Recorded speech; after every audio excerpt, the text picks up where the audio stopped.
this because it's the most success I've had trying to get a crystal oscillator to oscillate with any frequency and remain stable, which you can see this one is, which is very stable at 43.5 nanoseconds with only a variation of 0.5 nanoseconds if you watch it long enough.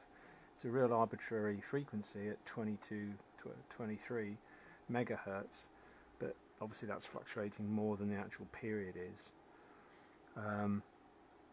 So over a longer time period it's probably quite way out, but they are a real pain because you can't build them really on breadboards. They just don't work. You'll have a lot of trouble trying to get them to go.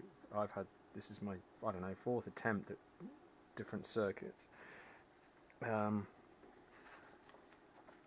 Only previous ones worked at double the actual 16 megahertz value supposedly of this crystal. This circuit is as near an approximation to this one out of Art of Electronics book, Bible, horrible to read tome. As close to this that you can build just using a transistor.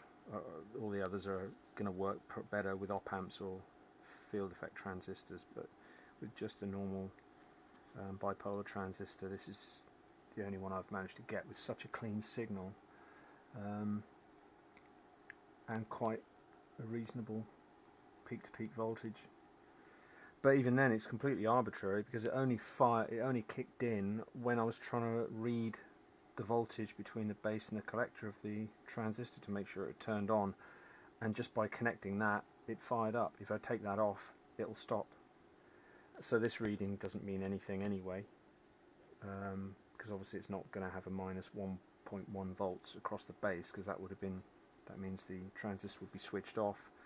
But it's oscillating, and it's quite a tidy sine wave that they kick out. If that's anything to go by, that's a pretty stable period. What percentage that would be I don't know for overall accuracy, and looking at the frequency bouncing around between 22.98 megahertz and 23.25.